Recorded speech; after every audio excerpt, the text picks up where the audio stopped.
Good evening, Ajahn. Everyone, let us all pay respect to Ajahn together.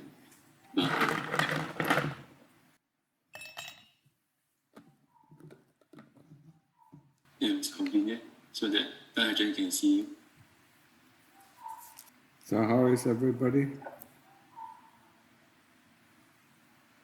You're safely back in Singapore, Sani? Yes, yeah. Back to work in Singapore. Back to hell. By the way, where is the new face coming from? And why do you come here? Listen to the Dhamma. Listen to the Dhamma. I hope you come here also to practice the Dhamma. Two. And how do you know about this place? Through the books called your book, The Way to the Heart. Oh, The Way to the Heart. It even made its way to Sweden, no? Sorry? Did you find the book in Sweden? In what Piyadhammo monastery? Near Pai. What Piyadhammo? Near where? Pai. Mi Khongtong. Oh, Mae Khongtong. So I saw your book and okay. So, yeah. I mean, here we have nothing else to do than practice, yeah? Walking Changkom, yeah? Sitting in Samadhi.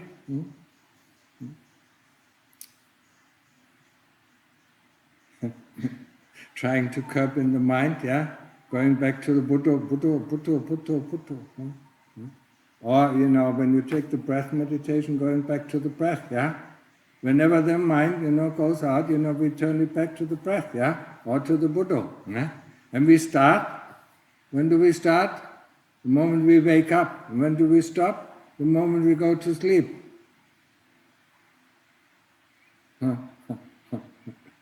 Would be nice, wouldn't it?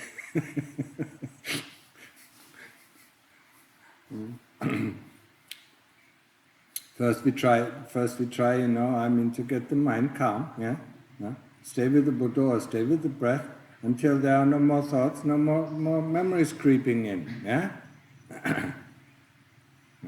And then we see, then we see that there is no fear, there is no loneliness, there is nothing, yeah? There is no future, there is no past. There's only happiness or stillness or peace or something, yeah? Something like that. Yeah? Because there's nobody bothering us. Yeah? There's no I bothering us. This morning, I do have to tell it. This morning, I know it from the West. People like to hug themselves. Especially women like to hug other. Yeah. My mother always liked to hug me, yeah. And then I asked the reason why do they need to hug, yeah? And then somebody, yeah, what was it a few years ago, told me, because women love more, yeah. They need physical love, yeah. and the men, love with their heart, yeah. And the women love with their body, or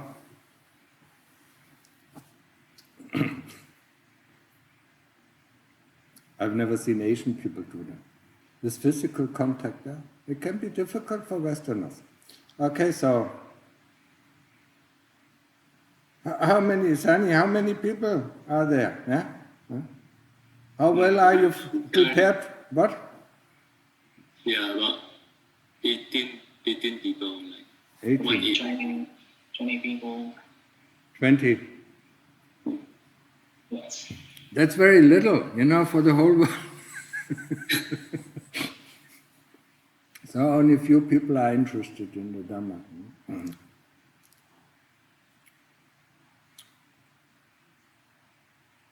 So, your new year, started with meditation, or did you go through New Year, with meditation practice? It is important, especially for you who live outside, who live in the world. Yeah, and who has a job, and who has, do all these things. I mean, we wake up, and then we prepare some food, then we go to work, then we come home, prepare some more food, and then we relax a little bit, and then we go to sleep, That's the life that you have, And if you're a good practitioner, you wake up, you meditate for an hour, and then you have your breakfast, then you go to work, and after work you come home, and then you practice for an hour, and then you do a little bit of reflection, and then before you go to sleep you practice another hour, That is a meditator living in the West, living in the world, who still has to work for his living. Otherwise the people, just work until they die. And in the next life, they continue the work that they couldn't finish in this life. And that goes on and on and on. One life after the other, just like a hamster in a hamster wheel, running. And we are working, and there's no end to it. We don't go anywhere. We have to remind ourselves, this is not the only life that we have lived, and this is not the only life that we are going to live. There will be a next life. Maybe it will be a life as a human being, or maybe it will be in hell, or maybe it will be in heaven, or probably in the ghost realm, somewhere. And then we look at the humans who can do all these things, and then we get, then we become envious, of the human beings, and sooner or later we come back as human beings, and we do, good karma and bad karma that sends us to heaven and hell, or back to the human realm.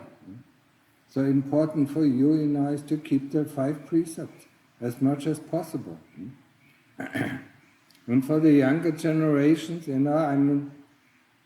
I now, for the last few months, I include, in the 5th precept, the 5th precept is, not to drink alcohol, and not to take drugs, and not to use one smartphone, because that is an addiction as well.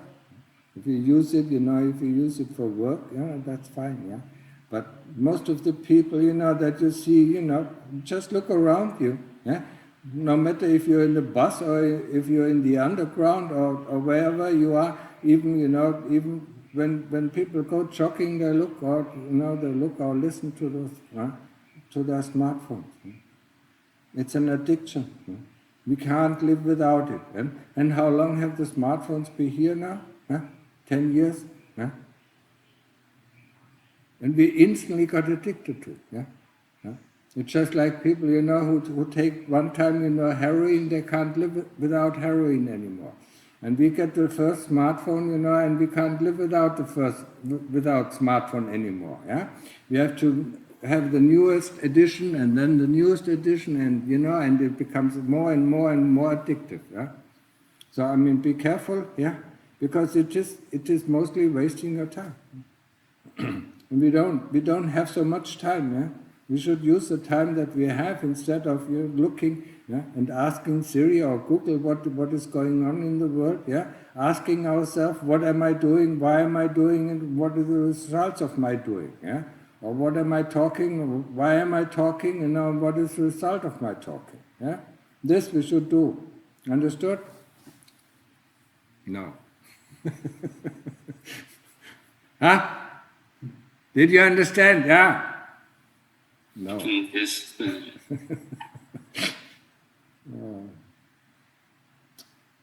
we are breaking the 5th precept every day. We do not use.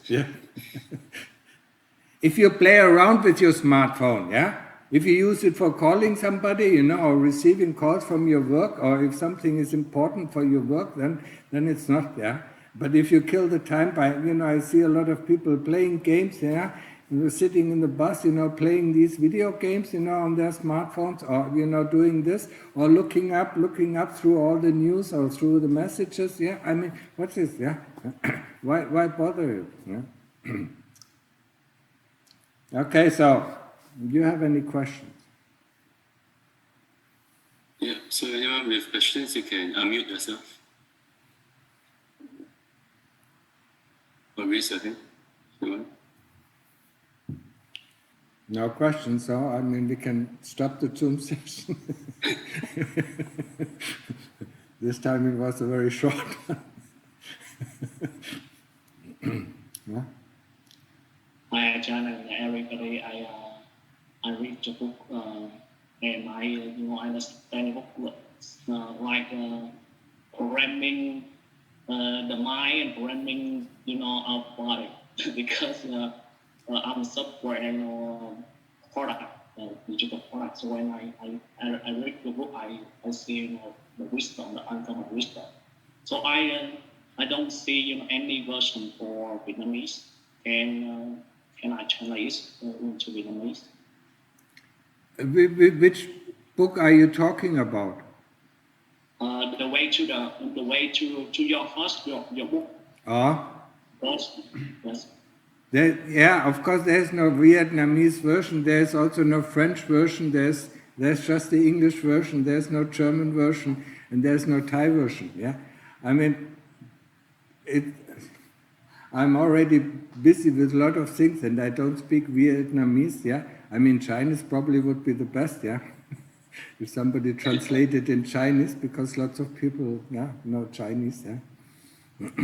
Yeah, but what is your question? Yeah, if somebody translated, Can I translate your book into Vietnamese for Vietnamese reader? Can you understand the Dhamma? Yeah, sure, go ahead, yeah? But be careful that you don't bring any misunderstanding into the book, yeah, into the Dhamma. Yeah? You really have to understand it, yeah. Yes, thank you so much. Thank you so much, Ajahn. Yeah, and I really love the book. I can't proofread it.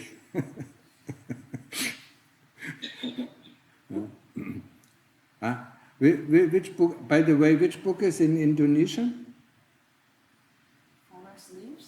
Forest Leaves is in Indonesian. That's the only subject. No, not the way to the heart, yeah. Okay, so, other questions?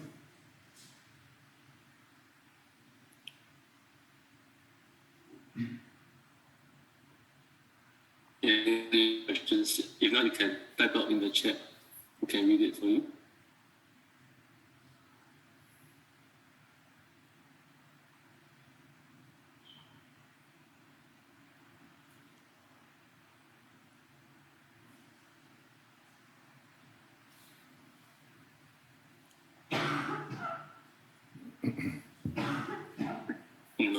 I read out the questions submitted online first.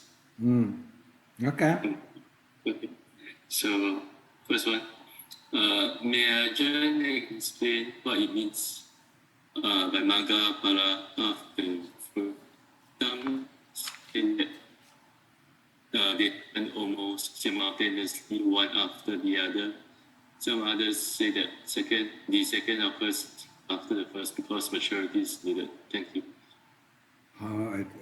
Your question broke up. Do you have it? Yeah. May the Ajahn explain what it means, Magga and Phala, path and fruit. Some say that they happen almost simultaneously, one after the other.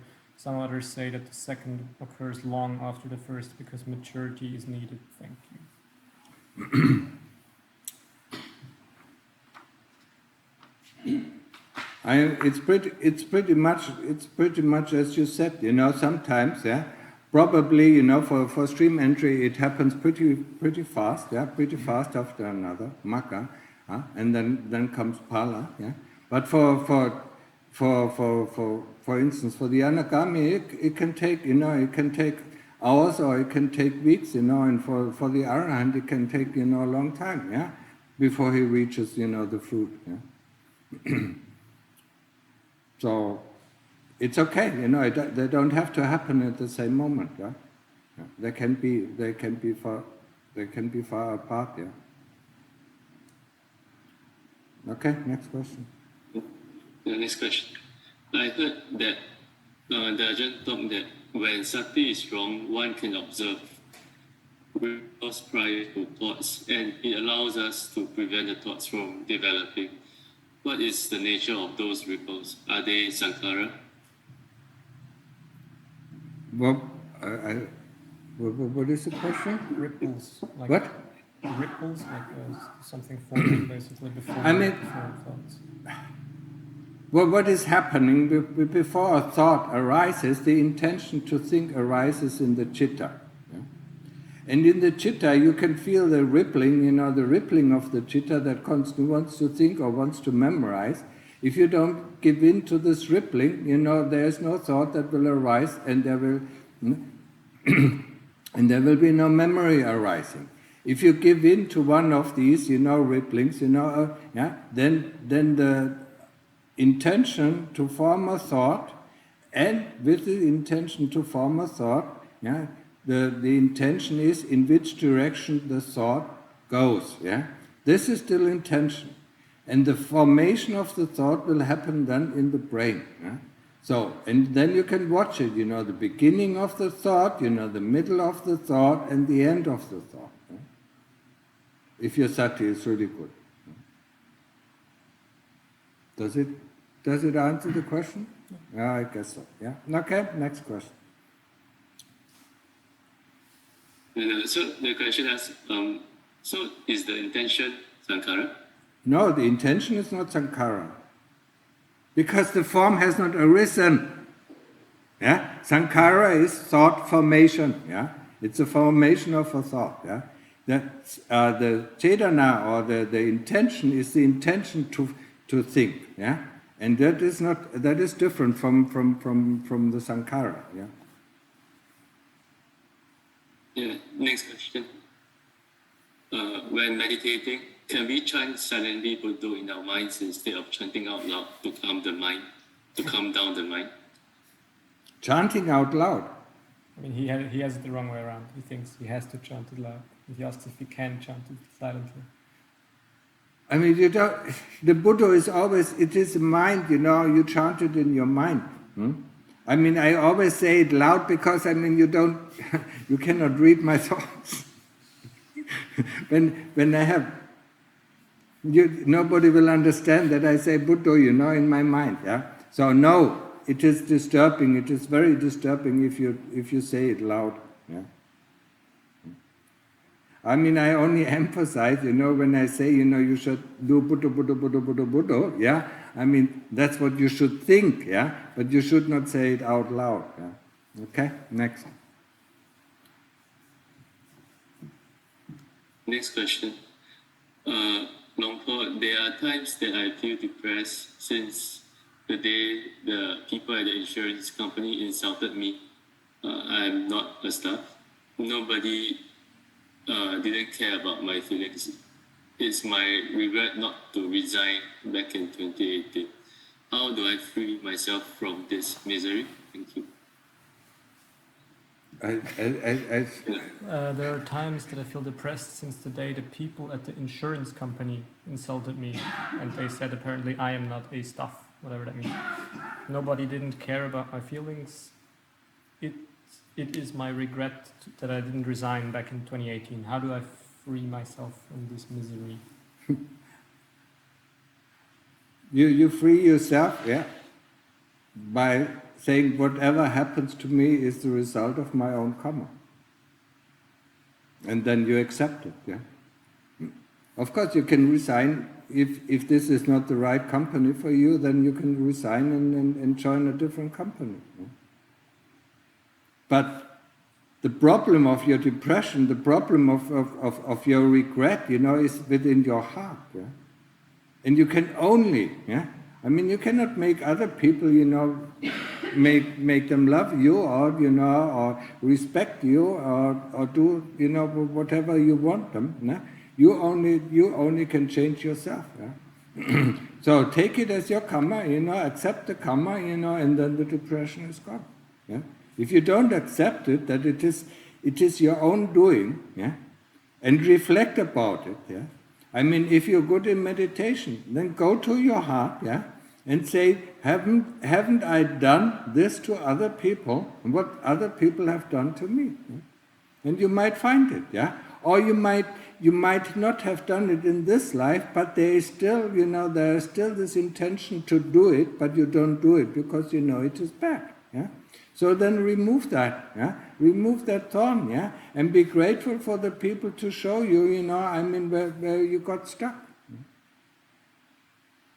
I know it's difficult, it's hard to do, yeah? And it's hard to accept, yeah? When I started practicing, all my karma came back, yeah? It was very hard to bear, yeah?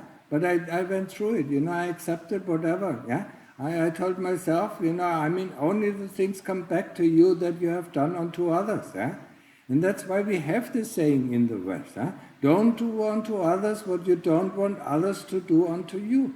For whatever you have done unto others, others will do unto you. Yeah? And it's not the same people, if you if you insulted, your husband or your wife, it is not your husband and wife that will insult you, but somebody else will insult you. Yeah? It's not the same person. Yeah? So if the people, at the insurance company, insulted you, take it, yeah.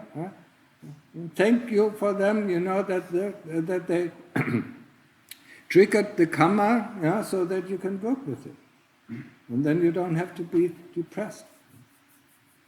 If you have to turn these situations around, yeah. Every situation, that you feel, it's challenging you. Instead of getting depressed or regret, or regret your life or regret what you have done, in your past, in the past years or past decades, yeah, turn it around and ask yourself, what can I learn from this situation? Yeah, and then it becomes positive. Yeah, because you always can learn something. Yeah? Go to your heart, and remove the the thing that created this karma. Remove that thorn that created this karma, or remove it from your heart, and then you're free of this. Yeah? We are so full. Yeah, what did I say? We are so full of thorns. Our whole skin is full of thorns. And some people come up and press this thorn, and then we accuse them of doing bad to us. No. Yeah? They just, we should be grateful that they showed us a thorn, in our arm so that we can remove it. But removing it, of course it is a moment of pain. But then afterwards they can press and press and press and nothing happens. You understand that? Huh? This makes your life, enormously free and happy. If you do that. Because then people can say whatever they want. Yeah? And you can smile at them, say, okay, thank you.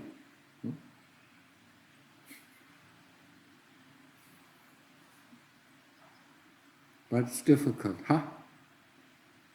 Yes? So, next question. Yeah?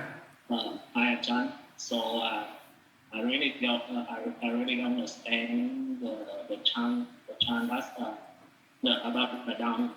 Savakato, Bhagavataramo, Sanditiko, Agaliko, Ekipasiko, Ovanayiko, Pachatan, Veritapo. When you hear, it's really like when Sanditiko is really like the meditate, and that's mean I found out my chitta, this was open without space, without constrained by time and space. This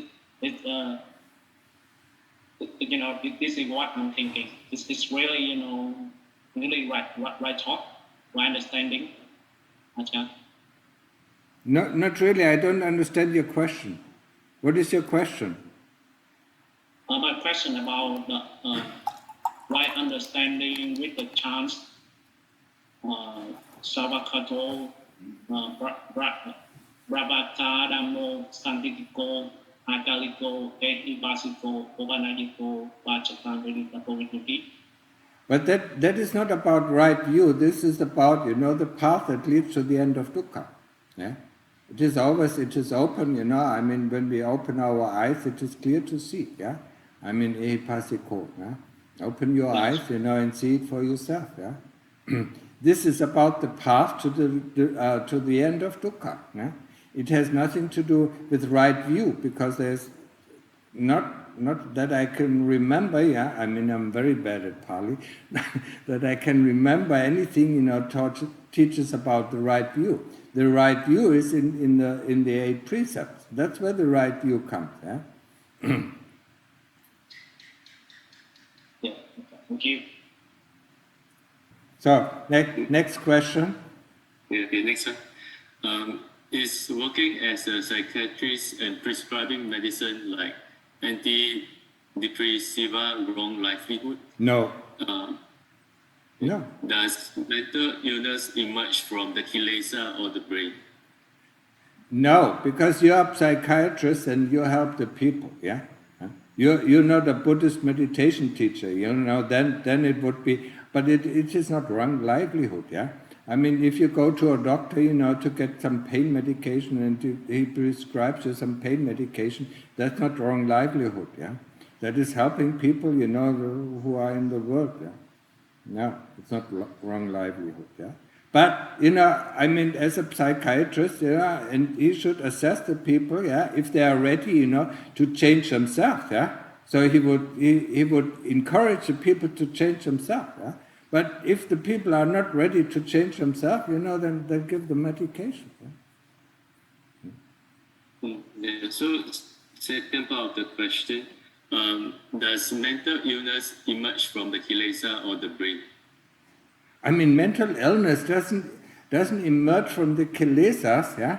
It emerges from our karma, yeah?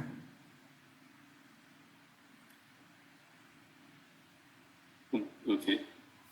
And if prescribing neuropharmacy wrong livelihood, how should a physician treat people with extreme psychosis or schizophrenia? I think you answered this. Yeah, I answered it. It's the same answer, you know. Yeah.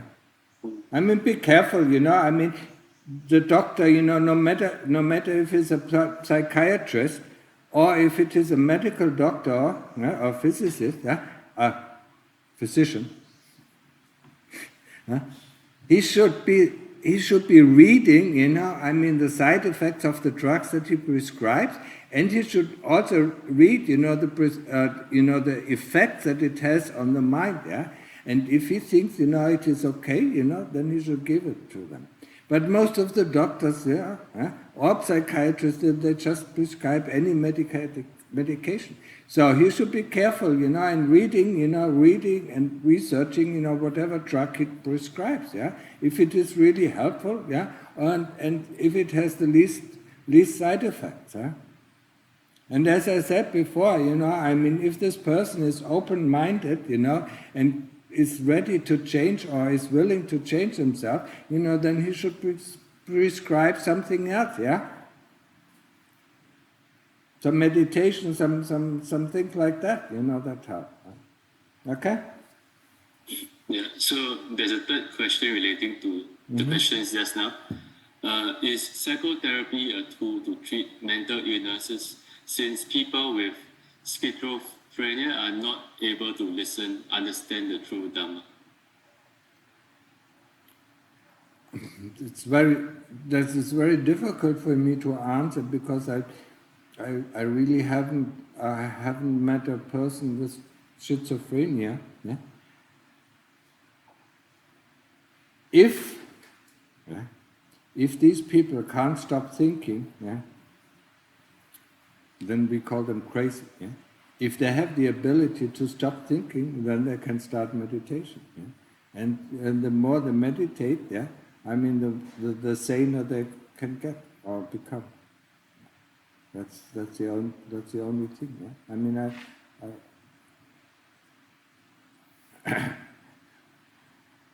I've met people, you know, who thought they were insane, you know, but they were not insane, you know. One moment they were insane, yeah, they even put themselves, you know, into a mental hospital, you know, but they were completely sane, you know, from my perspective of view. They just were too lazy, you know, to admit, you know, to their faults, yeah, or to their problems, yeah. That's what can happen. Okay. Next question. Okay. So these are the last two questions from the online submission. I have recently been watching raw footage of the Nürnberger process. Those Nazi officers who made up the gas chambers to kill Jews said they acted under order, so they couldn't be judged. Is one who is forced to run gas chamber free from the karma because he was told to do so by the government? It's the same. I mean, the same answer holds true that I often give. You know, I mean, last time I think I gave the answer. You know, is killing. Yeah, is killing. You know, if you are ordered to kill somebody, I mean, the Lord Buddha said it. You know, the hangman who is ordered by the king to hang a certain person, he is not guilty. Yeah, he doesn't bear any karma as long as he does not enjoy that. Yeah. So if the person, you know, I mean, opens the gas, you know, in the gas chambers, you know, and looks through the door or looks through the window and sees how the people are dying, I mean, he doesn't really have the karma of, you know, because he was ordered to, yeah, unless he does it on its own, yeah. If he was ordered to do it, yeah, I mean, he has part of the karma, yeah, not of killing, you know, but he enjoys doing it, yeah. So this is part of the karma, you know, yeah. So he will receive some of the karma, yeah. Somebody doesn't like to slaughter animals, but likes to watch, you know, how animals, you know, yeah, are slaughtered to death, you know, and sees, you know, their suffering and enjoys the suffering of the animals, yeah. Then he certainly bears, you know, he bears some karma, bad karma, yeah. And sooner or later he will do the same thing, you know, on its own volition, yeah. That is the danger that the Lord Buddha talked about it. Yeah, I mean 3 or 4 times you do it, you know, because you're ordered to, and then you start to enjoy doing it, and sooner or later you will do it on your own volition, and then you will have the full responsibility. Right? As long as you follow the order, you don't have responsibility. If you follow the order, enjoy what you're doing, then you have part of the responsibility. Yeah. And if you do it on your own volition, you have full responsibility. Okay? Please don't ask me this question again. You know, I mean, I answered it so often. Yeah. Yeah. So, yeah, the second part of the question says that talks about like Ajahn, you mentioning about the hangman example last time, and the person said that.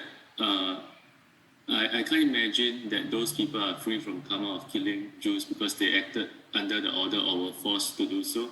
I'd rather be killed by the government instead of taking any life. What? Of the what? They would rather be killed by the Nazi government rather than putting on the gas chamber. They can't imagine that following an order like that.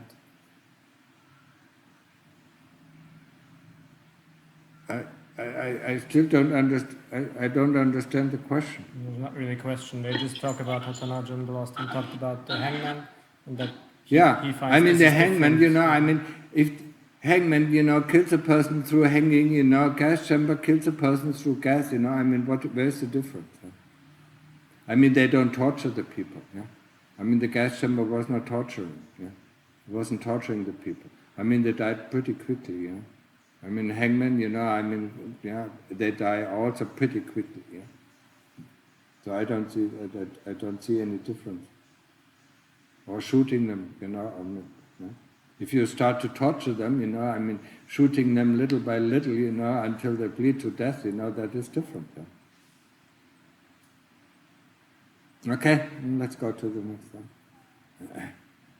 Yeah, Kyo, you want to unmute yourself? I think I still on mute. Okay. Hello? Yeah.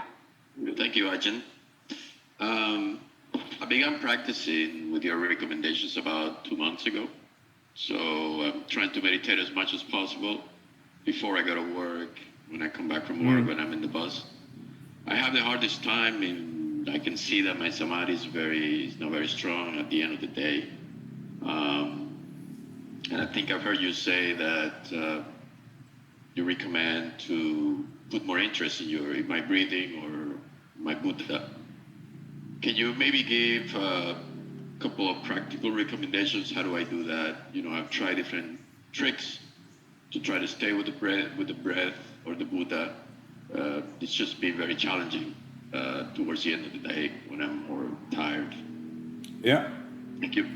It is challenging, especially in the beginning when we are not used to it.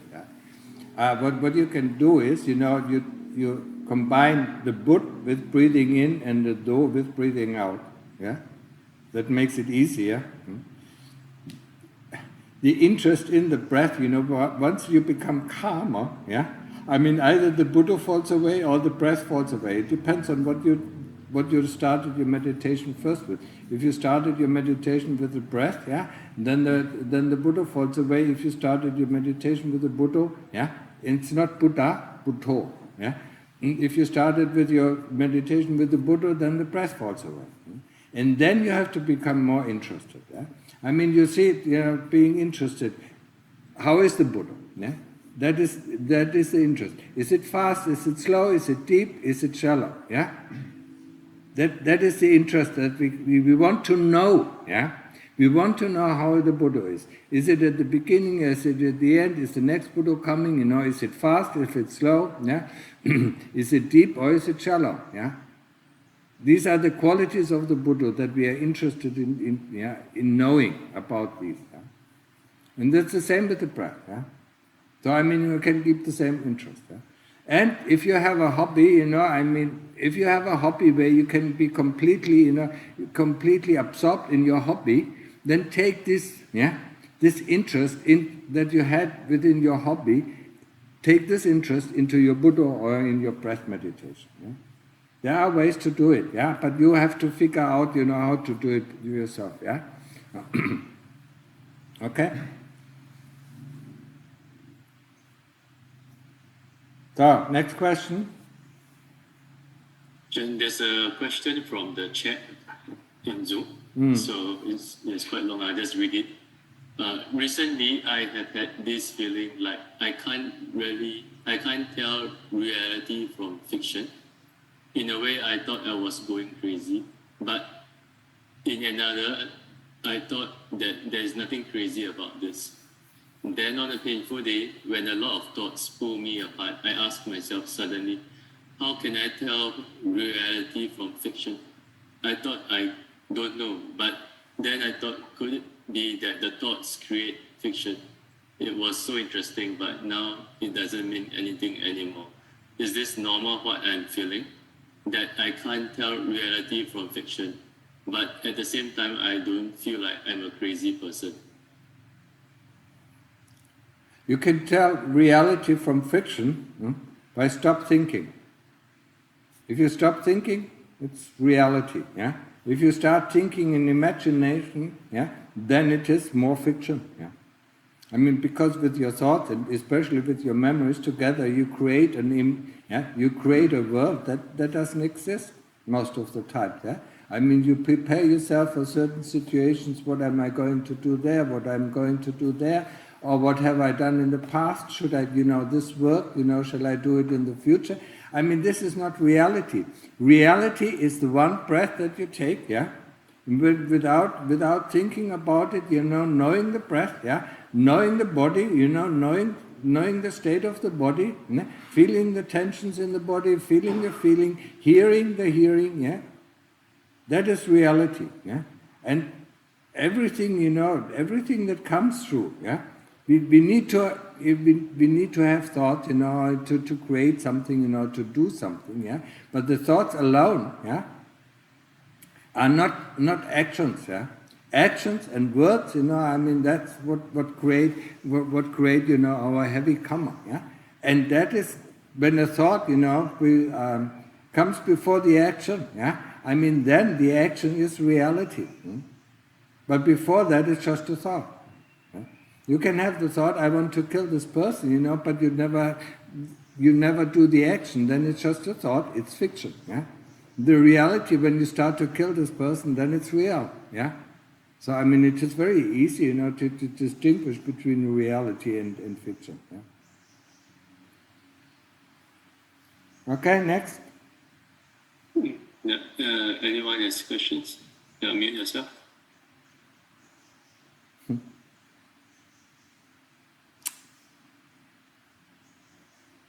No questions, no. Huh? Huh? Yeah, you're not practicing hard enough, huh? you don't encounter any problems, huh? Normally, meditators, even the people who start, meditating have lots of questions in the beginning, yeah. And then there will be a time, where they don't, when the practice is starting to get off, yeah. Then they don't have so many questions. Yeah? But you live in the world, there are so many problems. Yeah? I mean, how can you not have any questions?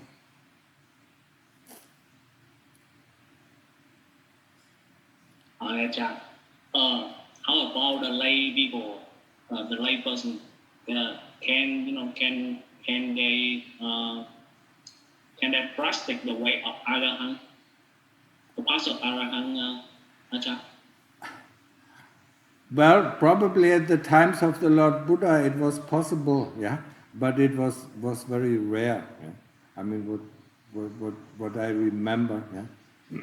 Normally people, people living in the world, and especially, I said, with all the smartphones, nowadays, people can't even read Sotapanna when they are addicted to their smartphones, yeah. Huh? Before that, I mean, you're constantly, you meditate for 5 minutes and then you look at your smartphone, yeah. You just wanted to see the time, I mean, how long did I meditate, and then you see all the other things that are going on your smartphone, and then, I mean, how can you reach, how can you reach Sotapanna? It is possible, as a lay person, and it is probable as a lay person to reach Sotapanna, but they have to practice quite hard and quite intensive, yeah. But nowadays, I mean, the technique,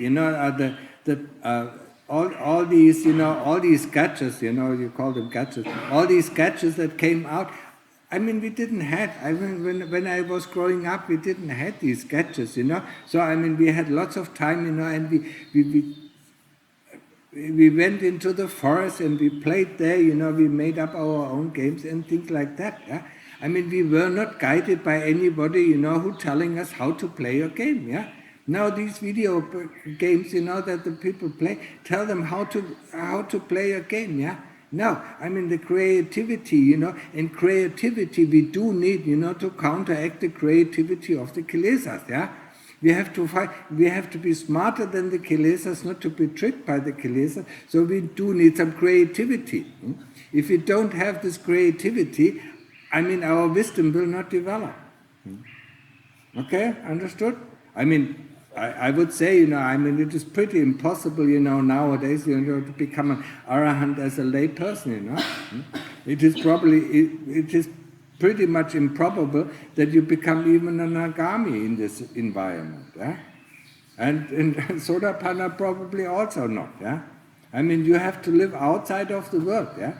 When you go to a meditation center for maybe 4, 5, 6 years, yeah, and then just live and meditate, you might be able to reach Sotapanna, or maybe Sakadagami. Yeah? Okay? Thank you so much for your stuff. Other questions?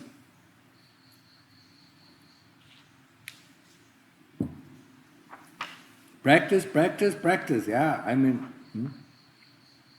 And now, I mean, know what you're doing, why you're doing, and what is the result of your doing. Yeah?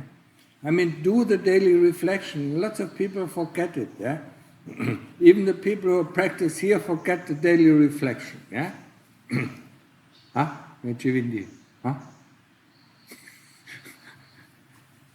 Huh? Lead. Because it's difficult, because the daily reflection, just to see without judgment, just to see what is going on in our life. Yeah? What did we do? What did we say? What did we feel? What kind of memories came up? What kind of thoughts came up? Yeah?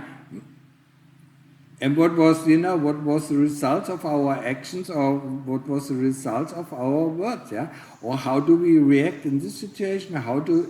Why do we react in this situation like this? Why do we react in another situation like that? And why do we react in the same situation, yeah, depending on our moods in a different way? Yeah? I mean, it is to understand our own motivation. It is to understand what we are doing, yeah.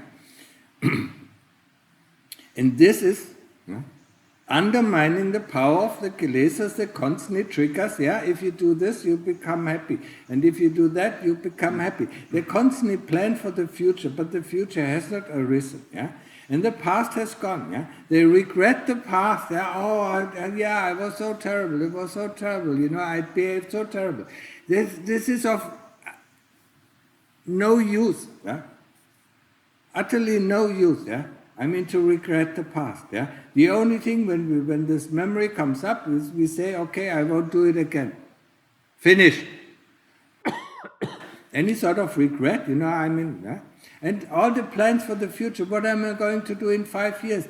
Yeah, when I retire, I go to a meditation center or go to the monastery, become a monk or become a meiji, yeah. And then they get retired and they will never go to because everything is changing. Everything is changing. Yeah? From day 1 to day 2, from today to tomorrow, everything is changing. Yeah? Our thoughts are changing, our moods are changing, yeah? Our memories are changing. So every day we make new decisions. Yeah? Sometimes they seem to be the same, yeah? Or similar, but yeah. So I mean, don't plan, tomorrow I start meditating. No, start today, now. Yeah? That's what you do. Yeah? Start now. Yeah? Okay, I'm meditating now. Because that's what you can do. Yeah? If you say, I just watch through the news and then I start to meditate, then you will never meditate. Yeah? Understood? I just have a question. Yes. When you listen to a Dhamma talk and you try to meditate, right? Yeah. So, how do you? What's the proper way to go about it? Do you still recite the Buddha or? You can. I mean, with the Buddha, it is more difficult. Yeah. I mean, then observe the breath. Yeah. You can observe the breath by listening to a Dhamma talk, or you can go, if your mind is calm, you can go directly to the heart. Yeah. And then see how the words pop up out of your chitta. Yeah? Don't try to understand the Dhamma talk. Don't try to understand what is said. Yeah? Just listen. Yeah? Just listen very intently to the chitta that is receiving the Dhamma. And this way you really understand, yeah, what the person who was teaching the Dhamma was trying to say. If you try to understand, yeah, then it is only that you think you understand what he said. Yeah? But if you listen with your heart, you really understand what he said. Yeah? There was this great, what was it? A physicist, Yeah? I mean, who gave a lecture in New York, at the university. Yeah? And then he asked, he asked the students, did you understand what I said? Yeah? And they said, yes, we understood. Yeah? Yeah. And then he told them, you think you understood, but you have not understood what I said. Okay? Answered or what? Yeah. Then how about when you are meditating and a fragment of the Dhamma talk you heard repeats itself in your mind? That's okay, but then replace it. If it repeats 10 times, replace it with your... replace it with the Buddha, or replace it with the attention on the breath. Yeah? Let it repeat 3 times. That's enough. Yeah? Okay, understood. Anyone else with questions? I think there's 30 people online now. There's one email question. Yeah. Then we have one email, one question from our website, yeah? If there's no more question, yeah? Okay, then read the question. Always the same person. Is a legal suit bad karma? If, for example, the other person goes to jail or loses their job, or if I benefit and get money from winning the legal suit, it's the whole accusation, and they defamed me and they tried to kill me, and this whole story, which we heard many times. They have a video of me yelling at the abuser, they use it to defame me, and they use it in the lawsuit. My motivation is to expose those people and maybe win some money for compensation. Maybe they leave me in peace and everybody will know the truth. Thank you, Venerable. Didn't I answer the question already? I think so, yeah. I mean, if some people defame you, if some people smear you, I mean, accept it as your karma. Yeah? That's it. Yeah? Don't go to court. It is difficult. It is difficult. I know what I'm talking about. It because I also wanted to go to court, to take somebody, to take somebody up, yeah.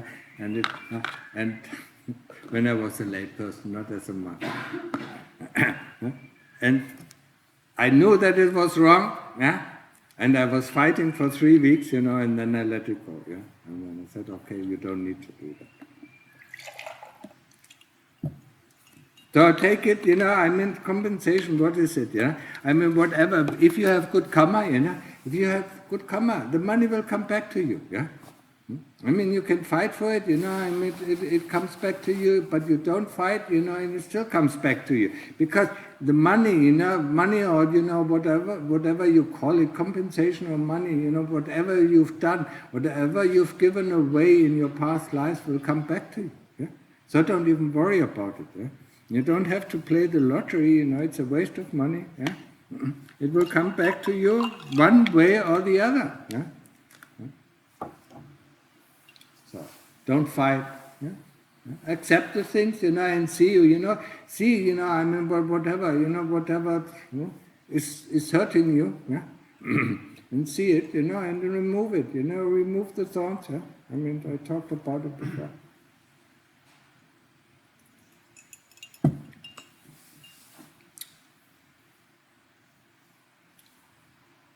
Okay, so if there are no more questions, yeah, all what I can say is practice as much as you can, yeah.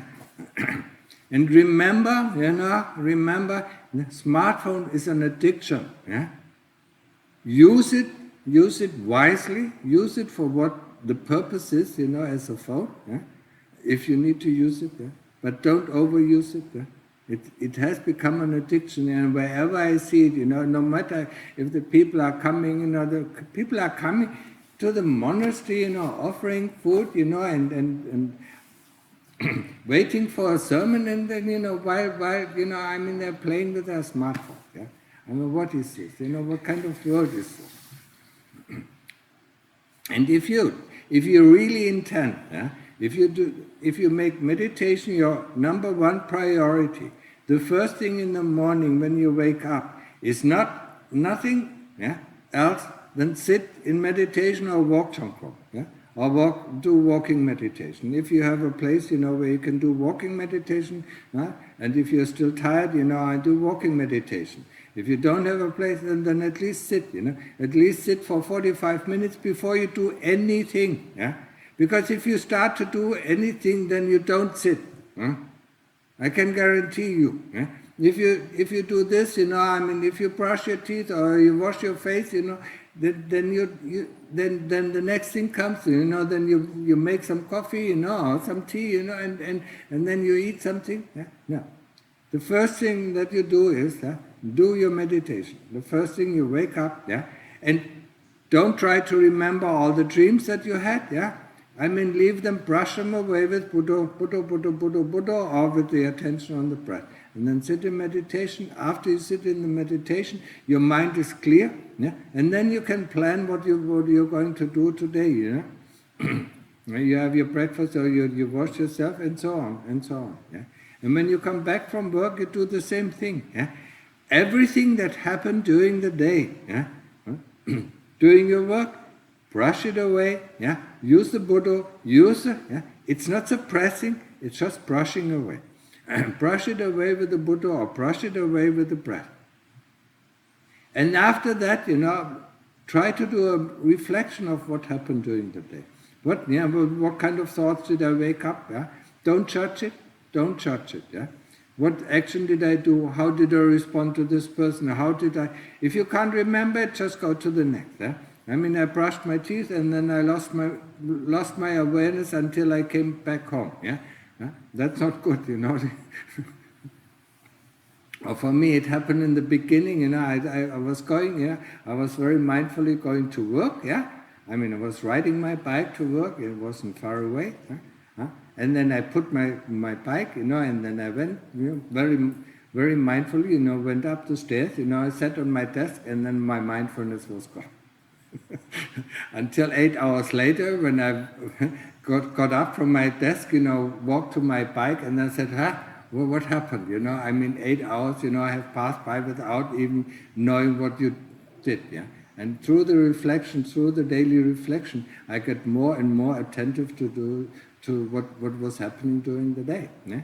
And then after you come home, you do your meditation, you do your reflection, then go ahead and do whatever you need to do. And before you go to sleep, you know, I mean, brush it off again. So I mean, do half an hour of meditation, and you will see, you know, I mean, you can sleep much better if the mind is empty. You know, I mean, it falls to sleep very easily. That is my advice to you. Yeah. So have a nice day, you know, or night, you know, and And if you have nothing to do, then start your meditation. Linda and Aseng, They're still there, yeah? So, do your meditation. Yeah. Okay? So then we can, if there are no questions, you know, we can end the Zoom session, or what? Yeah, sure. Yeah, wait, there's a question from the audience. Well, I have a question, like, would it be useful to replace your thought patterns if you were to think, like, replace the I with something else? It's like... Yes, you can replace the I with there is. There is a thought, there is a feeling. Because then, if you say, I feel like this, I feel like shit, you know, I mean, then you can't do anything. There is a feeling, feeling like shit, then you can observe it. What about a thought like, I should do this, or I... Yeah, there where you need the I, How can you replace it, There, somebody has to do this? Yeah, I think... No, don't go into this, you know, I mean, try to replace the I in the end, you know, I mean, the kilesas will find a way, you know, I mean, without the I to create a lot of bad karma, Oh, it's not me I'm doing, you know, Then somebody else doing the bad karma, but you will receive it, You will go down to hell, But the kilesas fooled you in thinking, you know, it wasn't me. And there are lots of people in the West who think, you know, I don't have an I anymore, I don't have an ego, you know, but their ego is bigger than anybody else's, So don't mentally reduce the ego, Do it, you know, through investigation, but the ego constantly gets reduced and reduced and reduced, But for feelings, for happenings, you know, just say there is a feeling, there is a thought, there is a memory, And then you can observe it, Okay? Yeah, Ajahn, there's one question online. Yeah? Is it okay? Okay, Yeah. Annabelle, Yeah. to unmute yourself. Yeah, okay. I'm sorry, I made a mistake in time difference, so if it's possible, I would still Yeah, like to ask a question. It's okay. Thank you. What time is it? It's 12 o'clock right now in the Netherlands. Yeah. Okay, go ahead. Thank you. Well, I had 3 things, so I tried to make it short. First of all, I had a question before about my practice, and I'm very glad that everything gets recorded, because I listened to it a few times over until I got it and I practiced. So first of all, I'd like to thank you for that. What for what? For recording, or? Yeah, because it gets recorded, so I was able to listen your advice back a few times, and Okay. so thank you for that. Second question is, I'm a bit busy during the day usually, and I try to practice in a fixed, fixed slot for like at least a half an hour in the evening. But I want to practice or take a time to practice during the day as well, like when I'm walking or when I'm sitting or when I'm doing something. But I'm not sure how I can do it correctly, because when I sit, I just try to focus on the nose and Buddha and breathe. Yeah. But when I walk or sit, I'm not sure what should be my anchor. I mean, if you're used to the breath meditation, use the same anchor, yeah? I mean, I was riding my bicycle, while I was, still with my breath, yeah? Knowing the feelings of riding a bicycle, yeah, at the same time, yeah? But not looking left and right, yeah? Huh? The same thing for walking, when you walk in the street, don't look and read the signs, of the shops, or don't look at the people, just be with the breath and know that you're walking. Yeah? Otherwise, you can use the Buddha, if you like it, and you can use the Buddha with breathing in and the Do with breathing out. That's fine. Yeah, that keeps your mind a little bit more focused when you do other activities. When you wash your dishes, Buddha, or use the breath. Yeah. So be completely mindful, about, washing the dishes, yeah, and putting them away, and also be aware of the movements of your hands, yeah. Whatever you do, movements of your legs, when you're walking, yeah. So concentrate, concentrate not only on the breath but on the whole body, yeah. Okay. Thank you. And the third question was, let me see, I wrote it down.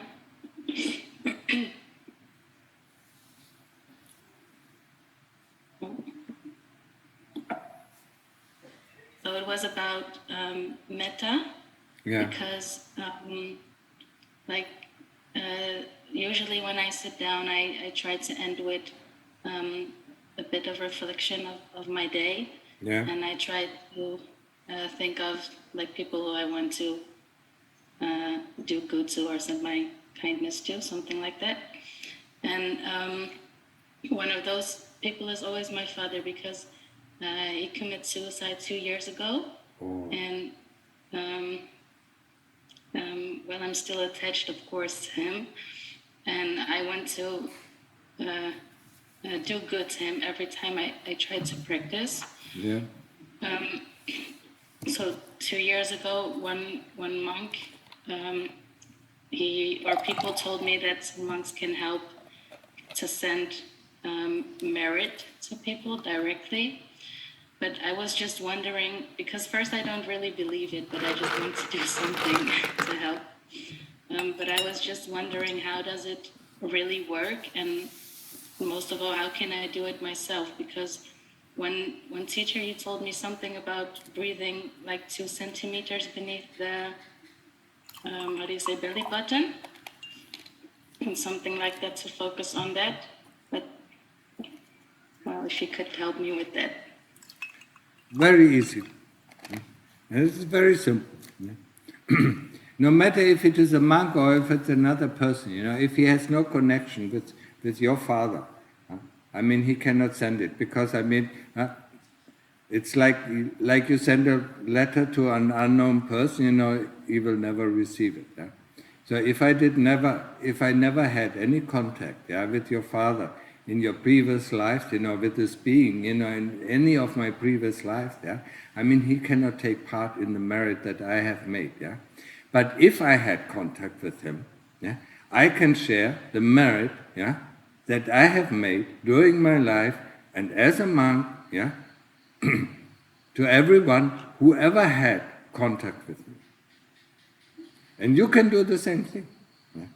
And especially because your connection to your father is very essential, he can receive 100%, You just picture the father, yeah, you picture your father in your mind. After you meditate, you picture your father, and then you tell him, yeah, with your thoughts, yeah, may you have, may you take,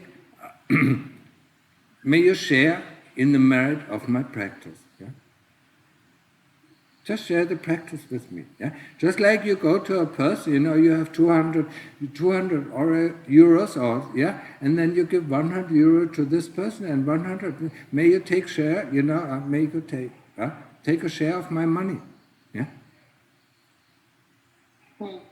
And this, this sharing of merit, yeah, especially through your practice, yeah, that is very important. It's also important for your father. Yeah. All the merit that you have done, in your life, being good to this person, or being good to that person, helping this person or helping that person, or trying to better yourself, yeah? You can share this merit with your father. Yeah? Just picture him and then say, I want to share the merit of my actions, of all my actions, or of this action, or this meditation with you. At the moment he cannot receive it, yeah? But it's kept in a bank. Yeah, it's kept in the universal bank. Yeah, so the moment he comes out from hell, yeah, and comes to the ghost state, yeah, being reborn as a ghost, yeah, then he can receive the merit. Yeah, then he can go to the bank, and take the money. Yeah, and especially if he goes to other states, higher states, yeah, above the ghost realm, then he can receive it any time. Yeah, so. For instance, if your mother is reborn in heaven, yeah, she can instantly receive it. Yeah? You share the merit, and she instantly receives it. Yeah? Transaction done instantly. Yeah? Just like, nowadays prompt pay. Yeah? You understand? Yeah. Yeah, well, I understand the comparison that you tried to make me understand. Yeah. But I'm just curious, like, how does it really work? Even I don't understand. how is it possible to share? How is it possible? How is it possible for some people that they know the thoughts of others? There must be some, yeah. There must be some transmission, yeah. So you have to trust that this works, yeah, and it does work, yeah. Okay. Even if you don't understand how it works, yeah, there's a signal sent, to the bank, to the universal bank, that he has this kind of merit, that he can take, whenever he comes, yeah. We don't do that intentionally, but it will come back to us. Yeah? And there's nothing lost, yeah. So it's the same thing with your karma. How does it work with your karma, yeah? What you have done in your previous life, how can it come back, yeah? Because you're a different person, or you're in a different body, yeah? Or you're a different realm. Yeah? But the karma will still come back. Yeah? Got it? It's really what I used to the same technique of Ajahn teaching us. And it's really was with my grandfather and my uncle. When we just went to do the good karma and we meditate, you send the good karma, the energy to your father. It's really what. And I know when I have a dream, I sort of say, with my with me. And they really thank you because I do the good thing to send them.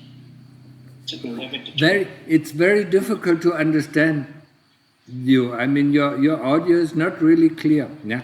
So what is the question? Is it the same? It's probably the same answer, that I just gave, to the lady in Holland. Yeah. Trust it. It works. Yeah. Yes. When my mother died, she came to visit me in the monastery. Yeah. And that, and then she knew, she is Christian, yeah. And then she knew that this kind of things exist, Yeah? So she asked me, for marriage, yeah, because she didn't have enough merit for herself, yeah. She was up in heaven, yeah. So she came, and she came and asked for merit, And so I gave her some merit, and she was happy, and yeah. But it wasn't enough. So a week later she came again and asked for more merit, yeah. So it works, yeah. Huh? My father was in hell for a few years, you know, and then the moment he came back, you know, he came out of hell, he went to heaven, yeah, and then he came, yeah. Huh? And then they understand, you know, Christians don't understand, or people in the world don't understand. It really works, yeah. What I did, you know, sometimes you just share the merit of the practice, and sometimes, you know, you go to a temple, you make merit, you know, whatever dana it is, you know, be it food, you know, be it money, or be it this or that, you know, and you give it in the name of your parents, of your uncle, or of your father, of whoever you like, yeah, and then they will receive that kind of merit. Yeah? You understand? It works, 100%, yeah? You have to trust in that, yeah? It's just like karma works, you know? I mean, people say, you know, how can I get the result of my last life, yeah? But we are born because of our karma, yeah? We are born as a woman because of our karma, we are born as a man because of our karma, we are born as an animal or a ghost, or we are born, you know, because of our karma, yeah? And that is also stored somewhere, yeah? Nothing is lost in this universe, yeah? Okay? Any more questions from Holland? No. Okay. Not for now, at least. So I wait until next month, yeah? Yes, thank you. Okay, then, Sani, if there's no more questions, there are no more questions from here, yeah? Then we end the Zoom session. It's already late. Okay. Yeah. Okay? Thank you, Tanajan, for all the advice and the teachings. Yeah, you're welcome. Yeah. Yeah. Pay respects to Tanajan.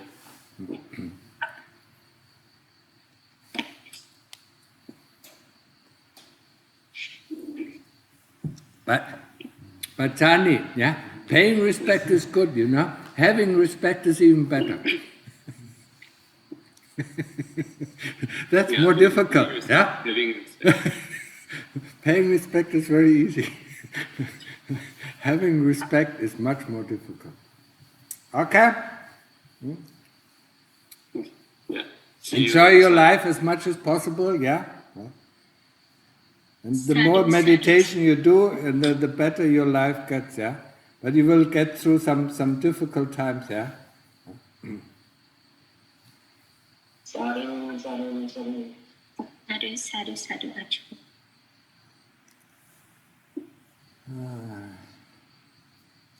Okay. So,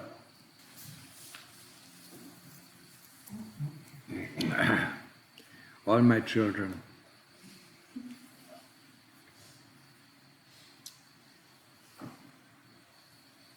also the Indians, you know, I mean, it's essential to practice, not to sleep, yeah? Yeah?